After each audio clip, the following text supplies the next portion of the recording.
Good afternoon, good morning, good evening, wherever you are across the known world. And welcome back to The Crown Between Two Roses. I'm Countess Beatrice, and today we have a brand new hostess on Countess Catalina. So a big welcome to you. As is tradition with our interviews, I would like to do the acknowledgement of country. Good nobles, we come here together in the spirit of fellowship, deepening of our skills, sharing of our knowledge, and a shared interest in the search to find truth through experimental archaeology and historical inquiry.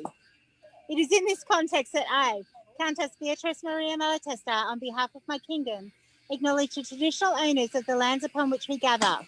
We recognise their continuing connection to the land and culture, and we pay our respects to their elders, past, present, and emerging, and elders from other communities who may be here today.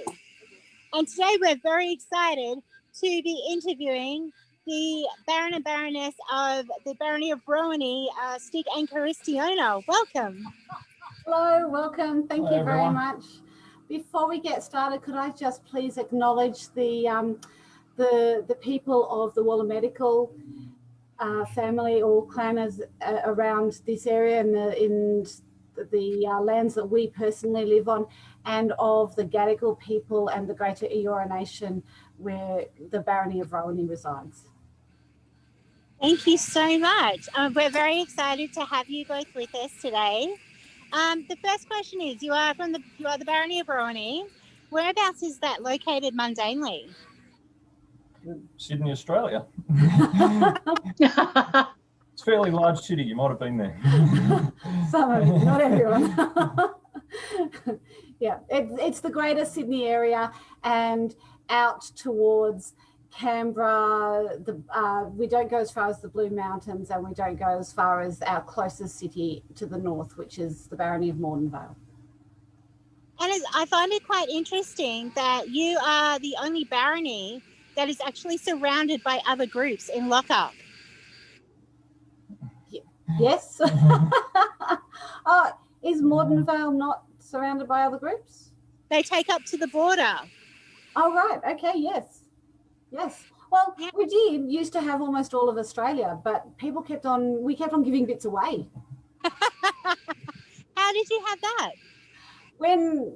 Because Rowany is the first barony in Australia, we were first the Barony of Outrima, and then when Mistress Rowan, who founded the SCA in Australia, linked us into the SCA, we became the Barony of Rowany, and we encompassed all of Australia at that stage. And then as other baronies have grown, we have gradually ceded land to other people. Oh, wow. So the original barony of Australia, really? Yes. Yes. Of Australia, but not of New Zealand. New Zealand had its own groups. Absolutely. Right. So how did you get your... Oh, sorry. No, you go. Yeah. Okay. How did the Barony of Rowany get its device? I mean, you talked a little bit about how Mistress Rowan started the SCA in Australia. You want to answer that? Oh, no, go for it. So the device is different to Mistress Rowan's. Hers is some St. Coils, I think it is, but it does have the green colour, and the green that is on ours is from that, but the trees are obviously based. They are Rowan trees, so they are based on her name, just like the barony's name is based on her SCA name, and so that is where we got the concept for the device. And then I think you've got some other information. Not a great deal. Just traditionally, it's representing things such as stability and strength, which is probably a reasonable analogy for Rowany. It's been around for a long time and it's been fairly stable. So that must be very steeped in tradition. Yes and no. There's quite a lot of traditions, like the way we do our boar's head, and quite a lot of long-term traditions that we've had, Rowany Festival, Yule, but there are also things that change all of the time. And sometimes you can see the barony probably needs a bit of a pep and a bit of a change. And sometimes having those traditions is really good. But we've actually, over the years, there's been quite a shift in the way we do things. And whether that's the age of the group or just settling down into patterns so that we lose some of the traditions from earlier, I'm not sure. But there are some things that definitely used to happen in my earlier days in the barony that don't happen now. Well, yeah, one of the traditions that's based off, as we originally only had a Baroness, we referred to as the Baroness and Baron of Rowany rather than the other way around. So That's very nice. Yeah, and we are the only barony, at least in Lochac, where in all of our sign-offs, the Baroness's name comes first. Wow. I never realized that in all my time of playing. Lots of people don't. No, that's really fascinating. You did mention the boar's head. What is that? So when we have our Yule feast, there are traditions that we have at Yule each year, and that includes the presentation of the boar's head to the high table, the singing of the boar's head carol, the wassail. Usually the green man, that was one that disappeared for a while but has now come back into play in a lot of our, well, each year in our events, and that was always a bit of fun. And yeah, there is a lot of things, elements that occur consistently in our Yule feast each year. Anything else? No, that's good. Yeah. Where did that the tradition of the boar's head come from? Do you know when that started? It sounds like it's been around for a while. It has. We've both been in society for, a very long time, close to 30 years, Yeah. and it had already been a tradition at that stage. So, would have to ask Mistress Rowan about that, I think. I wouldn't know. I mean, it's obviously based on the Yule ceremonies in England in particular, and the wassail is part of those ceremonies, so it's got a very long cultural history. But where it came into and why it became something that was so stable in Rowany, it has been here absolutely since the early 90s when we joined. Wow, that's wonderful. So you've mentioned in terms of events and big events for Rowany, the Yule Feast, but you also host the largest events in our kingdom. We do. Yes, that's Rowany Festival. So every Easter, when it's able to be run, which has been every year for as long as I can remember, except this year. For this year, yeah. And yes, it's the biggest event in Lochac, and as somebody who's formerly run it, you may choose to talk a bit about it. Okay, so the event, when I first attended, my very first Rowany event was 300 people. The largest event I've ever been to is about 1,300 people. Over the last couple of years, because it has moved from Easter, it's been about 600 to 700 people. So there's a lot of variation in the event and what happens. Over the years, we've had 5 sites: Wilton, Tara, Yass, what's his name? Glenworth Valley, and the current one, with varying degrees of civilization at each one. The first one, Wilton, was a patch of tea tree and bog toilets and not much else. There are lots of amazing stories around that site in particular. Yes. Things like floating torches in privies that have fallen down, and Plague Fest, where a lot of people got got gastrointestinal bugs, and one particular festival that got rained out, and so people were wading up to their knees across the green. So that's really old festivals. And these days, of course, we have cabins, we have better facilities, we have a much larger festival. It's a very different climate. We used to have feasts that were fully catered at the early festivals, but it's just too big to do that anymore. So we now tend to have individual households create those, and we move around, or people move around and go to each campsite. Yeah, it's become very much a tradition across Lochac, of course. You'll usually see people who are very involved in the society, both from New Zealand and Australia, and they'll often make the time to come every Easter to festival, so it's where you meet everybody. Yeah. And there's a lot of difference in the types of campgrounds too. Some of them are very formal and very, very period. Others, particularly college campsites, are whatever pop-up tent they can manage.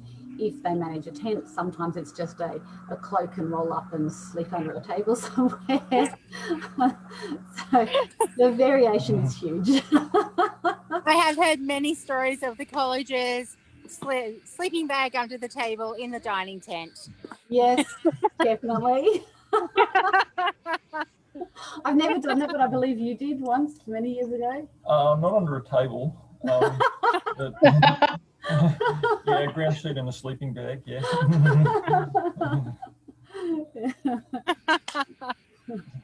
Yeah, you grow into it as you're in the SCA for longer.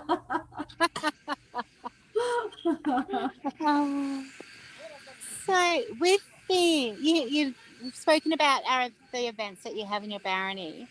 What about some of the awards that you have, and ones that you feel are unique? Okay. Ones that we have the Yeoman, which is a fighting award. We have the Berries, which is an Arts and Sciences award, and the Golden Staple, which is our service award. We have a courtesy award called the Dovetail for the dovetail that is on our device. Okay. And we have the Frantic Falcon for people who do too much. So often people who run festival, particularly if they do it more than once, get that, but not necessarily.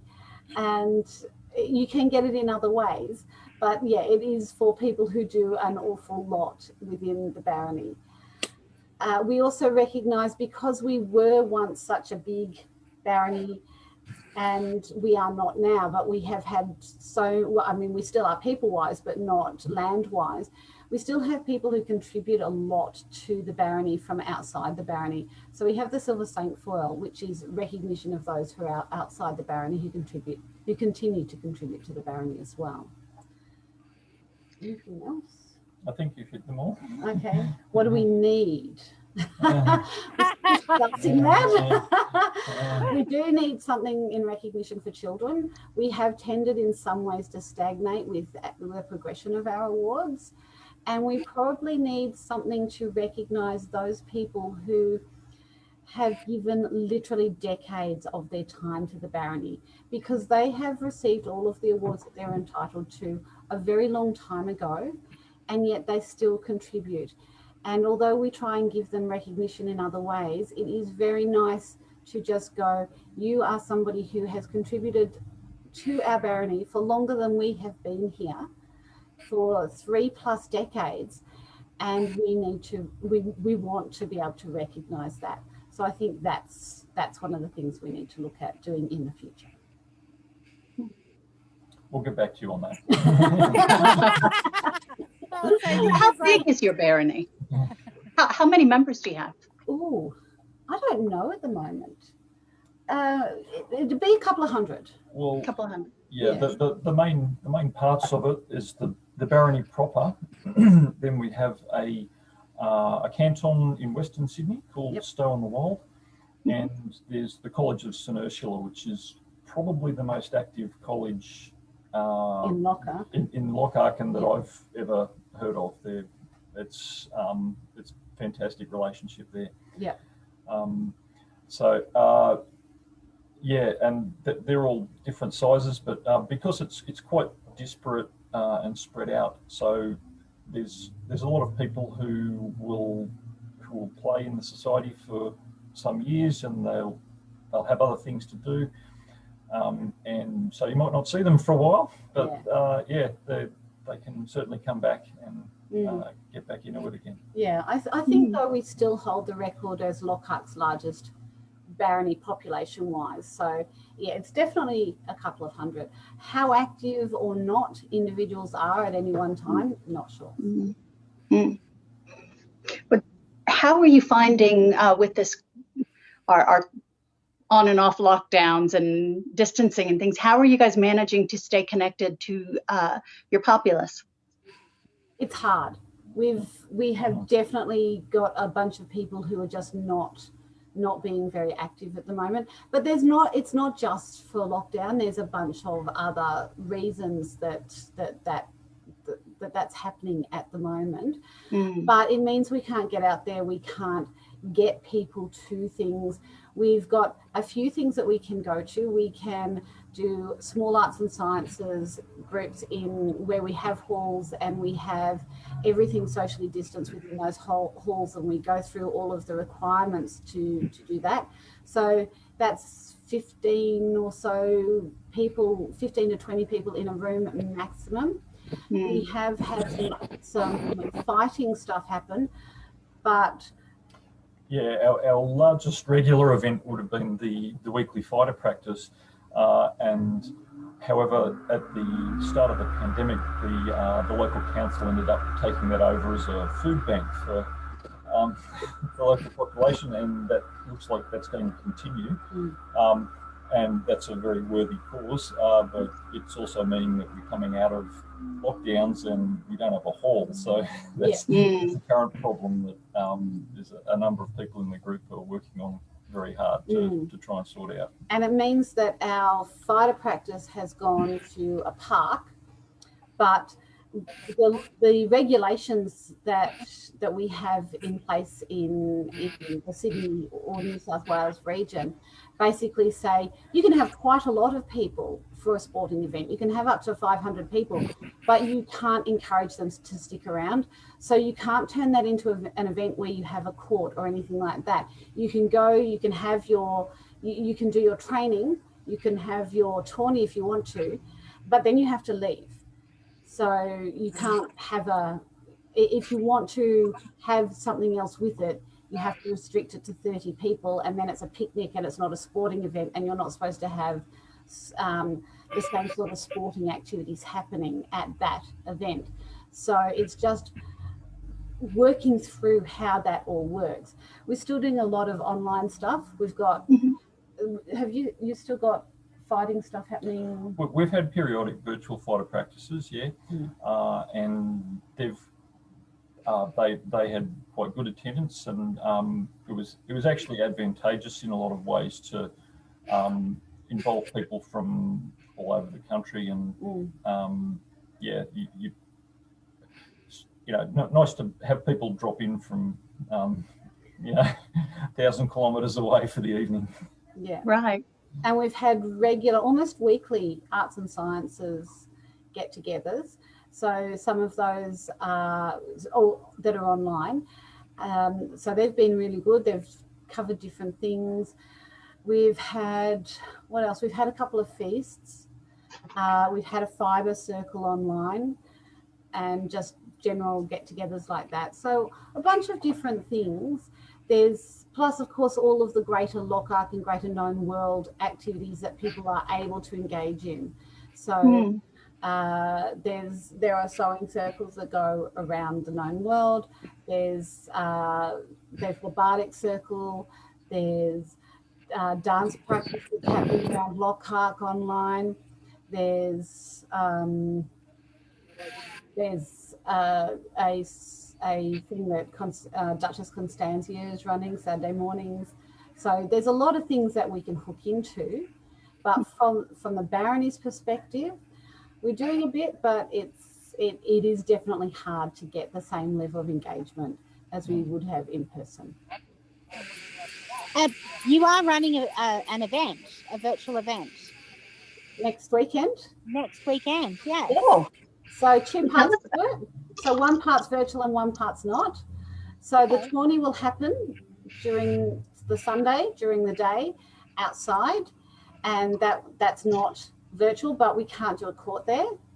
We'll probably try and do something on the field for 5 minutes at the end to recognise the fighters, and just a few other bits and pieces. But we'll have the feast on the Saturday night, and that will be a full virtual feast with all sorts of entertainments and different rooms to go and chat to people in, and court and all that sort of stuff. So make sure you get the details and you can pop in next Saturday night. Yeah, absolutely. The more the merrier. The details will be in our comments section of the video. I really like the idea of it, because you can only have minimal face-to-face interaction, but to be able to then come together in that virtual space, it makes it so much more a completion of an event, as opposed to going to something and then going home. Yes, that's right. Oh, that is awesome. You guys mentioned earlier that you've been in the SCA for a little time. How did you both start? Wow. Okay, I can mention a gentleman, Baron Canu the Confused, who I met at university, and I asked him what he was going to do one day, and said something along the lines of he'd go and dress up in armour and go and fight with some people, and I thought that sounded pretty good. So he and another gentleman and I ended up forming a household called the Lemmings, and yeah, we stuck around and had a bunch of other people come in and just rolled on from there. Yeah, I started when I went on a trip to Europe, and I was already really interested in history, and I saw a bunch of different reenactment groups and other historical things happening in Europe, in a bunch of different countries, and England, and went and spent time in the V&A and all of that sort of thing. And when I came back here, I really wanted to keep involved with that and have some way to bring that into my everyday life. So I searched around, and in the days before the internet, this was not actually easy to find.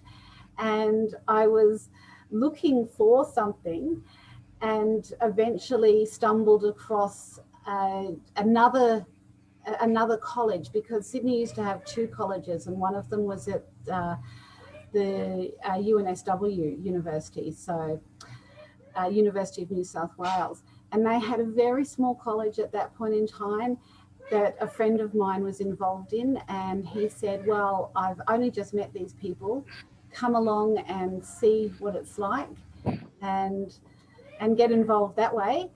And he didn't stay, but I did, and never had anything to do with the college.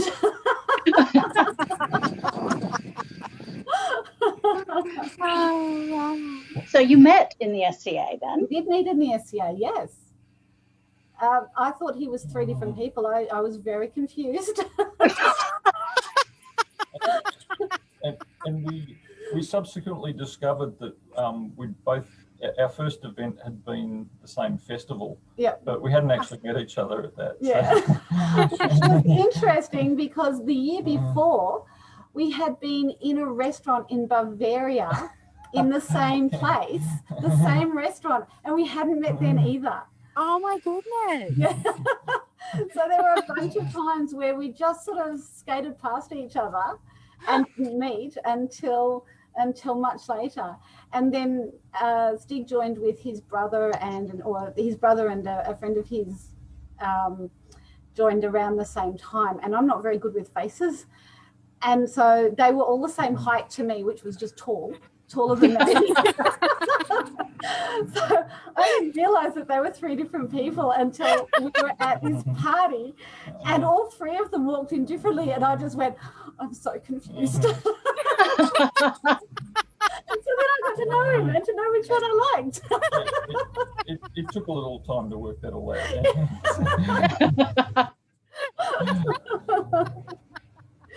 Oh, I bet. Oh my goodness.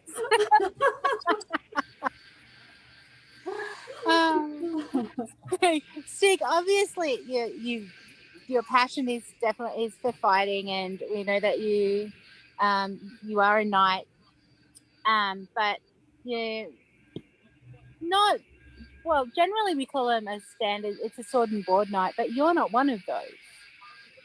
Yeah, that's right. I've always been more interested in polearm fighting and a few other forms, but yeah, I've found that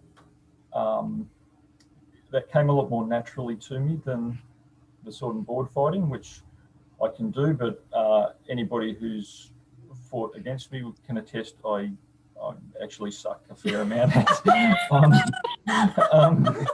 But yeah, but yeah, I quite like the asymmetricality, I guess, is the phrase of fighting against a sword and board. It's a different sort of game, and yeah, it's to me it's quite interesting. It's probably best to I can expand on that at length, but I won't do that here. So.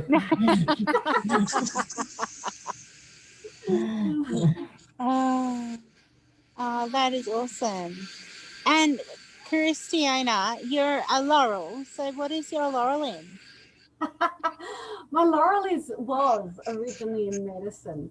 So I did a lot of research into herbal medicine and how that was used at the time, but also because there is a difference between herbal medicine and medicinal theory. And one has a whole lot of pseudoscience behind it, even these days, but particularly then, and one is just this herb does this and it helps with whatever. So I researched both those perspectives, the actual science behind medicine in the period and the actual just use of herbal medicine. So one was more likely to be used by wise women and one was more likely to be used by medical professionals. So that was what my laurel was in, that and also Anglo-Saxon clothing. And that tied into the types of medicine that I was researching. That's how I got interested in the Anglo-Saxon clothing style of thing, because one of the early periods of medicine that I was looking at, the belief behind disease was that disease was caused by worms that would fly all over the place and get into bodies and cause disease. And there was a lot of charms and magic around dealing with that medicine. And that was around the 5th century Anglo-Saxon. So I was really interested in that style of clothing. But these days I do more calligraphy and illumination, weaving and fibre crafts than I do medicine. I haven't actually done much with medicine for a number of years. So, well, I know that Stig does liqueurs, so that could link into that medicine. Yeah, that is how we keep up to time with our medicinal drinking. There's some applied research that's gone in there. Yeah, Medicinal. from both of us. But he makes most of the nice yummy things. If anyone gets the opportunity, please taste them. They are amazing. We need to make more because I've drunk them all. I think we've got virtually nothing left at the moment. Oh no! It's been very slack. If we have another lockdown, I'll get back to that. There you go. guys have any moments that stick out for you as pinnacle moments of the SCA for you, or moments that you're that you're most proud of, things that you've done that you're most proud of?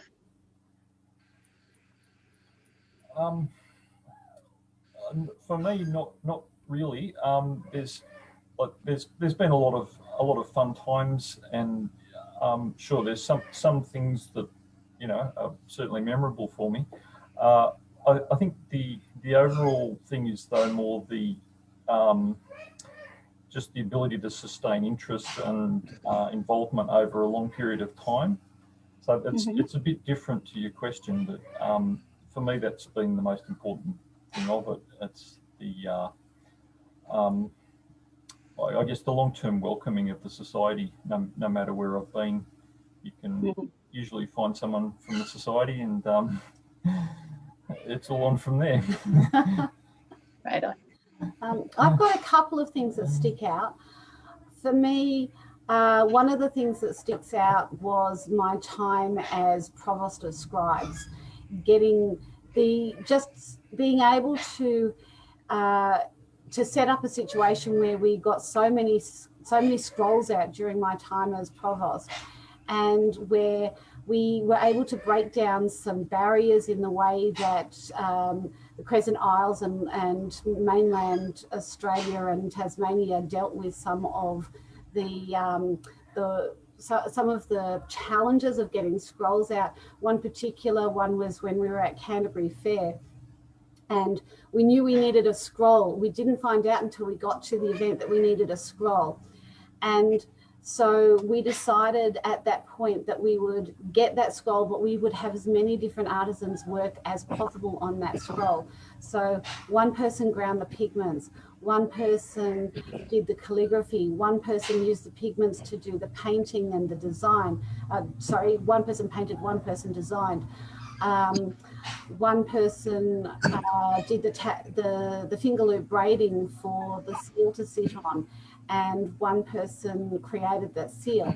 So we were then able to have a whole lot of names across the entire breadth of Lochac, all on the reverse of that scroll, to say this is what a group of people can do for one person in a short amount of time. So that was really quite exciting. It was such a nice thing to do.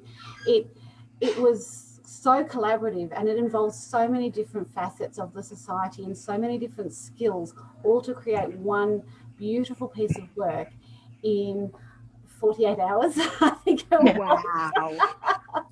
Well, you did some amazing work as Provost, I remember. The quality and the number of scrolls that you managed to make happen during that time. So my hat is on. Thank you. So yeah, so that was a standout for me, because it actually showed so many people how all of us could work together. It's not just a lonely, isolated craft that produces beautiful things. It can be so much more than that. That's lovely. Right, that's such an amazing story, and it's my first thought that when you were telling it was how much collaboration really does cement how we do things across the SCA, and how we do all have to work together to achieve these amazing outcomes, really. It's so important. It's much more important. As one person, I can create some lovely stuff. As part of a group, we can create some phenomenal stuff. Yeah, absolutely. So Caristiona, I do have a question for you. I kind of feel like you are the ultimate office holder. Okay. How many offices have you held? And then for Stigh, how have you been able to keep up with her? Well, not as many as you might think. There are people who have held considerably more offices than I have. Do you include B&B and Princess as an Sure. office? Okay, Sorry? so Princess, Baroness, Kingdom Seneschal, Local Arts and Sciences, Kingdom Provost,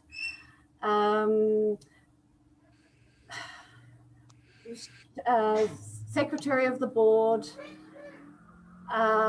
There's others. A lot. So, and they range between warden for the college. They range between little ones and really big ones. And then there's also running things like festival, which sort of is an office in itself. So I've done that twice. Right, and yeah, my role in that. You say. Yeah, it's the support person. So yeah, and that's particularly when you've got a family and you're needing to basically run a house like mundanely. Yeah. If you've got one person doing all of this sort of stuff, somebody else has to keep things running. And yeah, Seneschal B, I think, is probably a perfect example of that particular role. So. Yeah, but I have appointed a lot of deputies to help me with my job. Yeah, I was the deputy for the previous Kingdom Seneschal. I appointed some, but I think you have appointed a lot more than I did.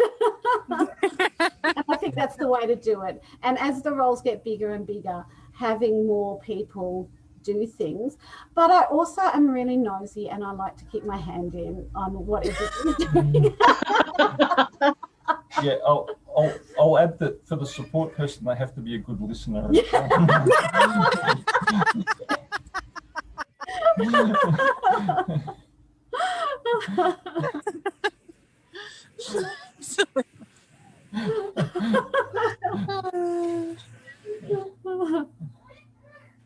I think yesterday featured a lot.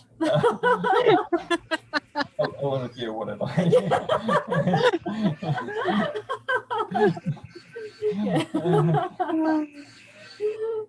So, what is one of your favorite stories that you like to tell about yourself in the SCA? I don't know. I'm not prepared for that question at all. I know. That's why I threw it to you. Yeah, and I can think of a couple, but there's no way I'm going to tell them now if it's being recorded. Yeah, that. So now we just have to wait for Rowany Festival and sit around a campfire and then hear that story. Yeah, absolutely. Yeah. You're welcome to come and hear those stories in person. Yeah, that's probably the best way.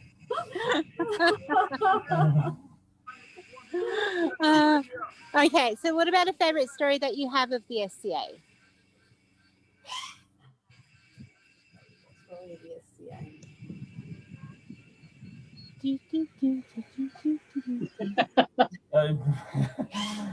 These were not on the list. You keep throwing us extra things. No, this one was on there. Favourite story of the SCA?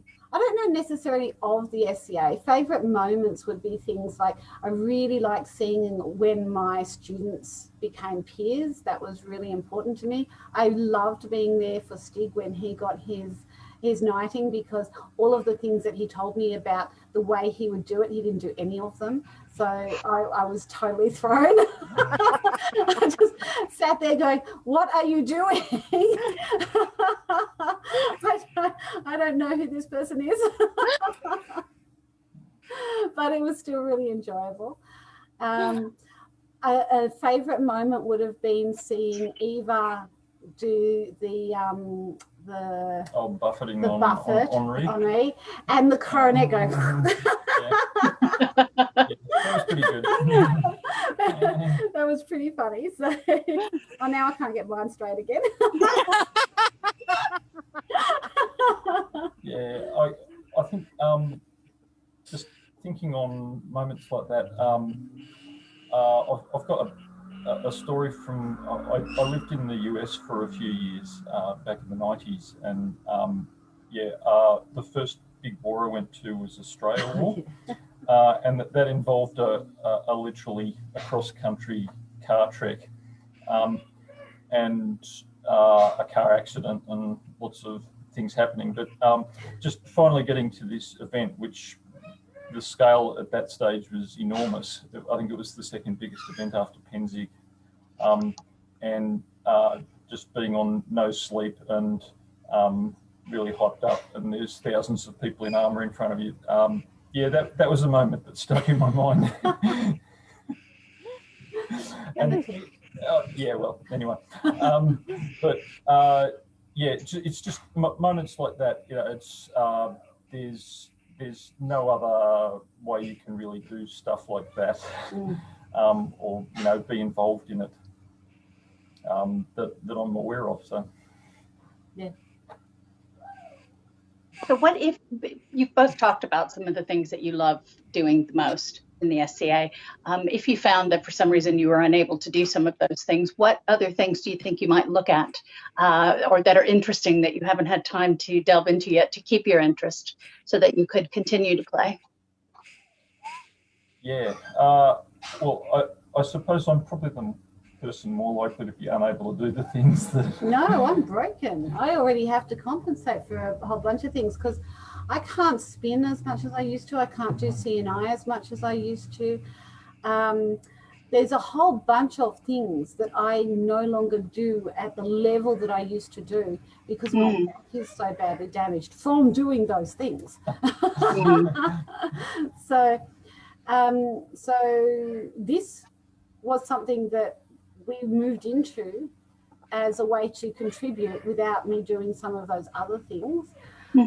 I wouldn't mind doing rapier at some stage, and I'd like to do more archery at some stage, but I miss some of the arts and sciences things that I don't get to do as much, and I have to be much more careful about the way I do them and a lot slower with what I do. So I can only put in a fraction of the amount of time that I used to on those things, and I have to be really careful to stage that out and to mix it up. Well, yeah, I apparently haven't been as broken as you because I do safe things like fighting. Yeah, in the safe sport. So if I was unable to do that, then there's related things like that with basically helping other people to get the gear together. That's always a big challenge for fighters, and with training and armouring, that sort of thing. But apart from that, the general socialising in the society is always good fun. So has a pretty low bar for entry. So you probably do that more broken. Fair enough. I love that you're pretty much saying beware of ANS, fighting is safer. Yeah. Well, pretty much, yes. That's what the evidence says. Yeah. Based on a two-person sample size.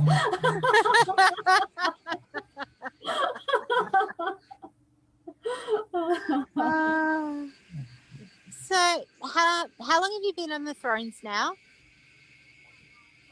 2 years this coming weekend. Yep. Wow. So you're at that first. Well, it's a big step in your tenure. How have you found it sitting on the throne? Has it been very different to not being on there? It's been very quiet. Yeah. The last year, yeah.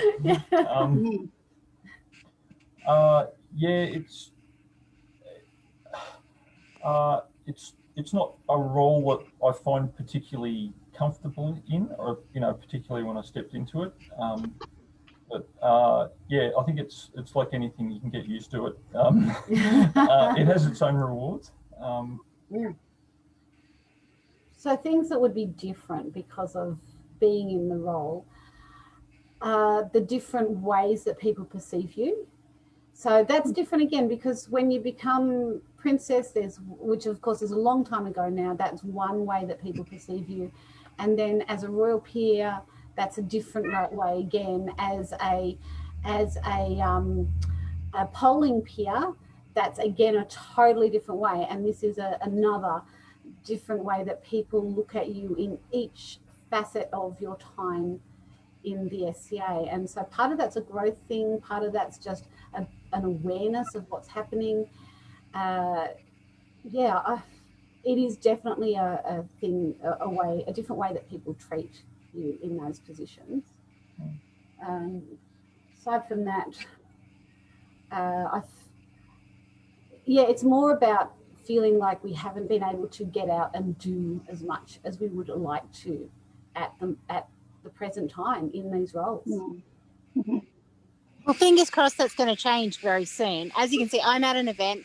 I'm very lucky where I do live, and Catalina is the same over in the Crescent Isles, that we are able to have events and attend events at the moment and face to face. Yes. But I know that it's coming. It's so close. Really close for us. Week by week, there's literally changes in what we are and aren't allowed to do. So I would say hopefully January we can start having relatively normal events. Fingers crossed festival will run this year, but we won't know until January. Yeah. Have you found that this different way that we've had to adapt to playing the SCA with the social distancing and the lockdowns and a lot of these virtual events, have you found that it's brought different people to the fore in terms of the service that they're doing? Are you finding different people coming forward? Yes. A lot of the newer people are utilising those channels a lot more than the older people have been, because the older people have other things that are priorities for them as well, whereas the newer people, this is still their baby, it's still very new for them, so they want to be there, so they're engaging in as much online activity as they can, which means that our events are very different too, because we go on an online event, and a lot of the people who would have come to a Yule feast might come online, but might not. And we have people coming from all over the country instead of just from the local area. So in some ways it's opened it up. In some ways, some of the local people are interacting less. In some ways, the people who are interacting are different. Yeah, it is possible to get engaged and stay engaged, but because it's different. A lot of the things that are done to be engaging with new people, making things, armour, ANS projects, that sort of thing, they've been difficult to do in person. So it's okay if you can do them online, but that's kind of limiting. So there are a number of people, like newer people who I think have had a lot of difficulty staying engaged, just through being unable to do a lot of those things, despite being more tech savvy and happy to jump into Zoom calls and that sort of thing. Yeah. Do you find that it's that being B&B during this time is taking more of your time because are you having to engage with people more one-to-one, or? I think it's taking more of your time, but because my mundane work has taken so much of my time because of the pandemic, because that really increased because of the pandemic, I've had a lot less time to be able to do that. What it has meant is that when I've got the time, I can just slip into a Zoom meeting somewhere or something like that, so I can engage across Lochac, or engage immediately with my barony when I might not have been able to otherwise, but it hasn't taken more of my time. Yeah, for me, I think a lot of the time that I would have previously have spent in person. It's doing other things, but yeah, not necessarily society things, but yeah, it's probably less time, and yeah, it's been more difficult to make it routine and regular and Yeah. Yeah. Mm. Yeah, I can see that. Are there any things from this that you think you'll take forward when we return to normal, whatever that means? Are there any things from this that have made you look at how you play in a different way? Yes. I think that as a collective, I hope that we won't just get rid of the Zoom meetings and the virtual meetings, because I actually see those as being really helpful. A lot of people have been able to meet people that they would never have met beforehand, from different countries, from different parts in Lochac. They've been able to form those connections in ways that they could never have hoped to do, or it would have taken them many, many years to do without virtual meetings. So I'm hoping that even though we can meet in person, we don't only meet in person, and that we continue with this new way of playing in the SCA. And yeah, to make sure that keeps happening, it'll probably need to be scheduled. It's not just going to happen spontaneously. It'll be, yeah, this is going to be a virtual event. That might be a commonplace thing. Yeah, I can see how that would work. And for some people, it might be more inviting and easy for them to join and to play if they have that. For introverts like me, to have that little bit of safety. Yes, absolutely. Or for people who can't, because we are an aging population too.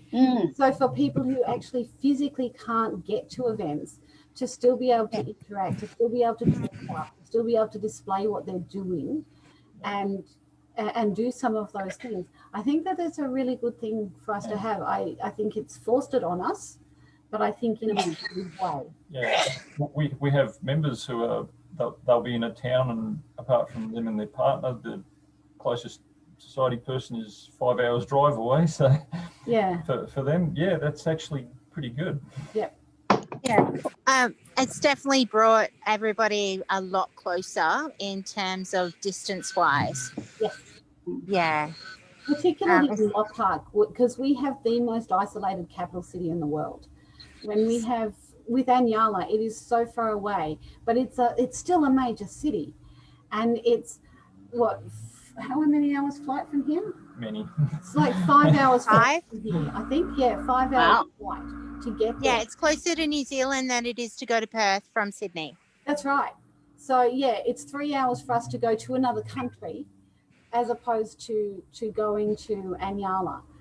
And so for us to, as a collective, as a kingdom, for us to be able to have that connection and to be able to attend events with people from Anyala, with people from the Crescent Isles, all of that, it's such a big thing, and we haven't had that before. I think also it's a part of, we hear about so many people across the kingdom. Now you can actually interact with them. Yeah, that's right. As well. Yeah, and so hopefully that's actually got real potential for our peerage meetings and all of that sort of stuff too, so that we can see what people are doing in other places. It's got real potential for keeping Lochac as a much more cohesive group. Absolutely. And also across the known world, because we are engaging with other kingdoms. Yes. Yeah, and it's awesome to see those communications and the sharing, absolute sharing of knowledge. Yeah, that is happening. Yeah. So I'm quite excited about that. I really, really see that as a new way for the SCA to go forward that has a lot of potential. I don't want to give up the old, because I think we need that. It's really important for us to keep our traditions, to keep what we do, to keep that physical interaction. But I really want to see us continue with what we've had to develop over this last year too, because I don't see the negatives. I mean, there was obviously negatives and positives in all of it, but I see that the positives way outweigh the negatives in the situation. Yeah, absolutely. We're coming to the end of our time, unfortunately. It has been an awesome conversation with you. And do you have any advice that you would like to give the populace around holding on to that enthusiasm and engagement? I just think follow your passion, things that are important to you, and just continue to work on the things that really inspire you, whether that's participating online, doing something behind the scenes, whatever it is, just continue to do that and continue to engage. Yeah, that's a pretty good summary. I'd just say, yeah, get involved if it's something you're interested in. Yeah, do it. And with that as well, yeah, we all go through cycles of things happening in real life. You can be unable to do any other hobbies or other interests for a while, but if it's something you're interested in, you can always come back to this. Yeah. Absolutely. And I know that we do have some older members that are coming back and seeing how things have changed and the progression that the SCA has made, most definitely. Yeah, they've been really, quite a few of our older members in Rowany have come back, so they must be going on for close to 4 decades of of interaction with the barony now, and they're actually finding it easier to interact this year. And it's really lovely to see people who might not be able to make events otherwise turning up online and engaging and participating in some of the smaller activities and being able to interact at a level that they can manage. And it's just so nice to see those people. That is. Well, thank you so much, Your Excellencies. It has been a wonderful interview. And getting to know you both a little better, I've definitely learned some things, and not only about the barony, but about yourselves. That's our amazing Mistress Clara, who has escaped from Melbourne. So she's very excited to be able to leave for the first time in 11 months. Yes. So exciting.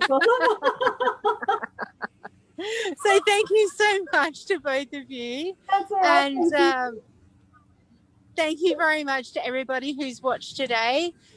We've definitely enjoyed your company. We've enjoyed doing this interview.